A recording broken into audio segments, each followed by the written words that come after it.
नमस्कार. मी भाग्यश्री फाटक. मार्केट आणि मी हा सोप्या मराठीतून शेअर मार्केट समजावून सांगण्याचा माझा एक उपक्रम आहे. आज बरोबर कालच्या उलट वातावरण आहे. आपण मराठीत म्हणतो बघा, गरजवंताला अक्कल नसते किंवा गरज ही शोधाची जननी आहे. काय झालं तर तेल जिथून काढत होते, तेलाच्या ज्या खाणी होत्या त्याच्यावर हल्ला झाल्यामुळे पुढे आपल्याला LNG, तेल, गॅस सगळ्याची अडचण पडेल. हे सगळ्या जगातल्या देशांना जाणवलं आणि आता हे युद्ध थांबवण्याची आवश्यकता निर्माण झाली. त्यामुळे सगळे थोड्याफार प्रमाणात पुढे सरसावले. इस्रायलने जो हल्ला केला तर अमेरिका म्हणू लागली की आम्हाला माहिती नाही की इस्रायलने ऑइल फील्ड्सवर हल्ला केला. आज इस्रायलने कबूलही केलं की आम्ही यासाठी अमेरिकेची संमती घेतली नव्हती. अमेरिकेने इस्रायलला सांगितलं की तुम्ही आता ऑइल फील्ड किंवा त्याचं इन्फ्रास्ट्रक्चर याच्यावर हल्ला करायचा नाही. अमेरिका म्हणू लागली की आम्ही जमिनीवर सैन्य उतरवणार नाही. पंतप्रधान मोदींनी सुद्धा फ्रान्सच्या अध्यक्षांबरोबर बोलणी केली. 2-3 देशांबरोबर टेलिफोनवर बोलणी केली. म्हणजे आता या युद्धामध्ये मध्यस्थी करणं गरजेचं झालं, कारण गल्फ कंट्रीजमधूनच आपल्याला ऑइल, गॅस प्रत्येक गोष्ट जगाला पुरवली जाते.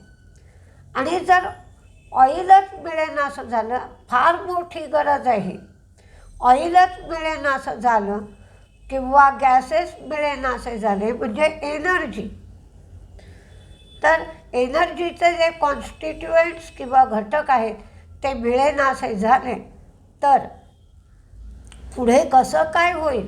कारण प्रत्येक गोष्ट घरात असो दारात असो एनर्जीवरच अवलंबून आहे.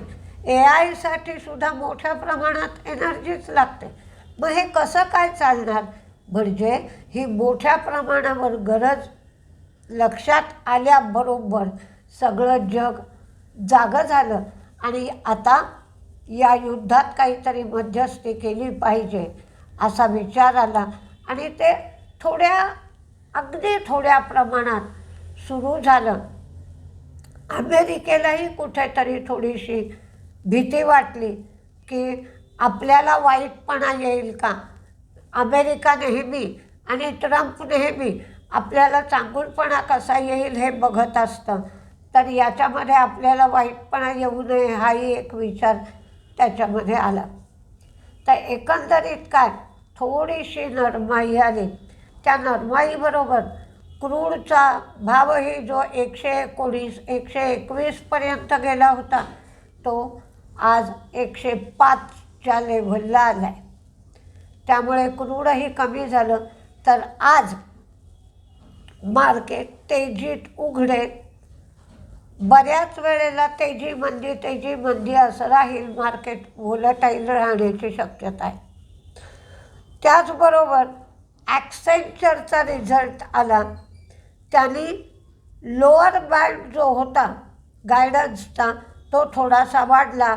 रेकॉर्ड बुकिंग आहे असं सांगितलं आणि पाईपलाईन स्ट्रॉंग आहे हे सांगितल्यामुळे IT सेक्टरवर आज त्याचा परिणाम दिसू शकेल. पण एक भीती अजूनही आहे की हे जे आत्ताचं युद्ध आहे हे इस्रायल, अमेरिका आणि इराण यांच्यामध्ये झालं, पण ते इकॉनॉमिक वॉरमध्ये तर ट्रान्सफर होणार नाही ना आणि मंदीच्या झळा तर लागणार नाहीत ना. हा एक नवा विचार सुरू झाला. जपानचं मार्केट बंदच आहे. एनर्जी इन्फ्रावर आता हल्ले केले जाणार नाहीत असं सांगितलं. अमेरिका म्हणते सैन्य आम्ही जमिनीवर उतरवणार नाही. अमेरिकेचे जे तेल आहे अमेरिकेकडे, त्या तेल रिझोर्समधून आम्ही काही तेल देऊ. कतारचं खूप नुकसान झालं, 17% क्षमता त्यांची कमी झाली. पण एकाचं नुकसान एकाचं फायदा, तसं याच्यामध्ये अमेरिकेचा फायदा होईल. आणि कतारने लॉंग टर्म कॉन्ट्रॅक्ट जी होती ती बंद केली. सोनं, चांदी, ॲल्युमिनियम याचे भाव कमी झाले.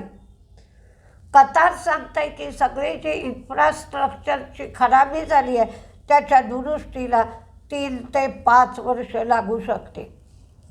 फॉरेन इन्व्हेस्टर्सची विक्री आहे 7,558 कोटीची, तर डोमेस्टिक इन्व्हेस्टर्सची खरेदी आहे 3,864 कोटीची. थोडीशी डोमेस्टिक इन्व्हेस्टर्सची खरेदी कमी झाली आहे असं जाणवत आहे. डॉलर इंडेक्स 99वर आहेच आणि क्रूड 105वर आलं आहे. पिव्होट पॉईंटच्या आधारे रेझिस्टन्स पहा आणि पहिला रेझिस्टन्स तुम्हाला 23,266वर लागेल आणि दुसरा 23,310वर येऊ शकेल. काही बातम्या आहेत त्या पाहूया. JP असोसिएट्स अडाणीला मिळणार हे निश्चित झाल्यामुळे अडाणी पोर्टनी कानपूर फर्टिलायझरमध्ये तर अडाणी पॉवरनी पॉवर ॲसेट्सच्या बाबतीत इंटरेस्ट दाखवला आहे. जिलेट राजस्थान पोल्युशन कंट्रोल बोर्डाकडून भिवंडी युनिटसाठी त्यांना कन्सेंट टू ऑपरेटचं नूतनीकरण करण्यात आलं आहे. HCL टेक $252 बिलियन आउटस्टँडिंग नोट्सचं त्यांनी रिपेमेंट केलं. State bank of India SBI फंड्सच्या IPOसाठी DRHP दाखल केला आहे. 12.8 कोटी shares state bank of India विकणार आहे. ICICI लोंबार्डनी 39 कोटी टाकून HDFC बँकेत स्टेक काल घेतला आहे. आता बॉश आणि टाटा ऑटोकॉम सिस्टीम्स लिमिटेड यांनी 50-50 जॉईंट व्हेंचर करण्यासाठी त्यांना मंजुरी मिळाली आहे. 94 कोटी रुपयाचं शेअर कॅपिटल असेल, 10 लाख पेडअप कॅपिटल असेल, 6 डायरेक्टर असतील, 3 बॉशचे असतील, 3 टाटा ऑटोकॉमचे असतील आणि 5 वर्षाचा लॉक इन पिरियड असेल. बॉश इंजिनिअरिंग आणि डेव्हलपमेंटकडे लक्ष देईल तर टाटा ऑटोकॉम संचलन, खरेदी आणि प्रशासनिक भाग बघेल. त्यामुळे टाटा ऑटोकॉम तर लिस्टेड नाही आहे, पण बॉश तेजीत राहू शकेल.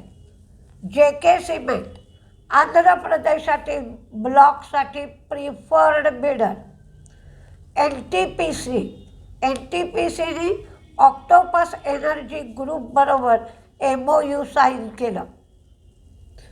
अंबाला इथे DMartनी नवीन स्टोअर उघडलं. आता त्यांच्या स्टोअरची संख्या 464 झाली. SJVN 1000 megawatt Bikaner solar power प्रोजेक्टमधला 1 बिलियन युनिट जनरेशनचा टप्पा त्यांनी पार केला. लेमन ट्रीनी लोणावळ्याला रिसॉर्टसाठी करार केला. इरिडाने त्यांचा बॉरोईंग प्रोग्राम जाहीर केला. त्याच्यामध्ये 2026मध्ये 35,800 कोटी, 2027मध्ये 40,000 कोटी ते बॉरो करतील. 25 मार्चला डिव्हिडंडवर बैठक घेणार आहेत. फर्स्ट सोर्स एक नवीन agent for operational model intelligence टॅट ऑपरेशन्स त्यांनी लॉन्च केलं. म्हणजे इंटेलिजन्स दॅट ऑपरेट्स हे त्या एजंटचं नाव आहे. हे पण AI मध्ये घुसत आहेत असं एकंदरीत यावरून दिसत आहे. कोल इंडियाचा CMPDA हा IPO आजपासून सुरू होतो आहे आणि तो 24 तारखेला संपेल. मी याआधीच तुम्हाला या IPOची माहिती दिलेली आहे. HDFC बँकेचे part time chairman Atanu Chakraborty यांनी दिलेल्या राजीनाम्याचा फारसा परिणाम बँकेच्या कामकाजावर होणार नाही असं शशीधर जगदीशन यांनी सांगितलं. बँकेची फंडामेंटल्स चांगली आहेत आणि कोणत्याही प्रकारचा मतभेद किंवा संघर्ष नाही असं मॅनेजमेंटने सांगितलं. त्यामुळे HDFC बँकेच्या शेअरमध्ये आज सुधारणा दिसेल. TCSने ABB बरोबर करार केला. IT इन्फ्रा, AI आणि इंजिनिअरिंग सोल्युशनमध्ये कोलॅबोरेशन करायचं आणि विस्तार करायचा म्हणून एक MOU केलं. औद्योगिक म्हणजे इंडस्ट्रीयल AI आणि डेटा सेंटरद्वारे कार्यक्षमता वाढवायची आहे. नेस्लेनी गुजरातमध्ये साणंद येथे 8,300 टन वार्षिक उत्पादन क्षमता असलेली मंच उत्पादनाची नवीन लाईन 225 कोटी रुपये गुंतवणूक करून ते सुरू करणार आहेत. अंबर एंटरप्राइजेसची सबसिडियरी JIN इलेक्ट्रॉनिक्स राईट्स इश्यूद्वारा 328 कोटी उभे करेल. टाटा एलेक्सी जपानमधील ट्रुमो कॉर्पोरेशनसाठी त्यांनी global offshore development centre launch केला आहे. आणि इनोव्हिजनचं 20 मार्चला लिस्टिंग होईल. JSW सिमेंट त्यांच्या राजस्थानमधल्या नागौर इथं 2.5 metric ton per annum cement grinding क्षमता आणि clinkerization 3.3 metric ton per annum क्षमतेचा ग्रीनफील्ड इंटिग्रेटेड प्लांट त्याने कमिशन केला.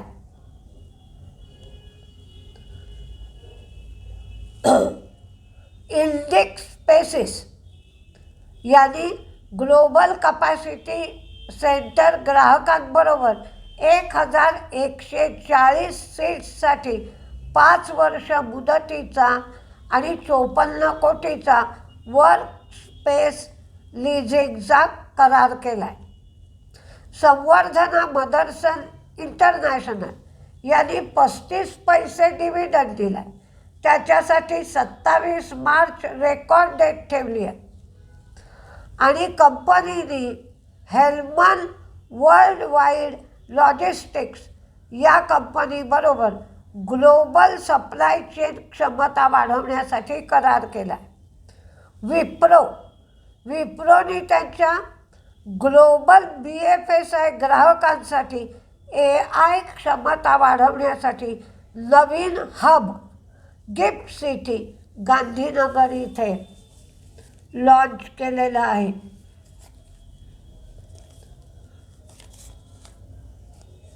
आता आपण कुठले शेअर तेजीत राहतील आणि कुठले शेअर मंदीत राहतील हे पाहूया.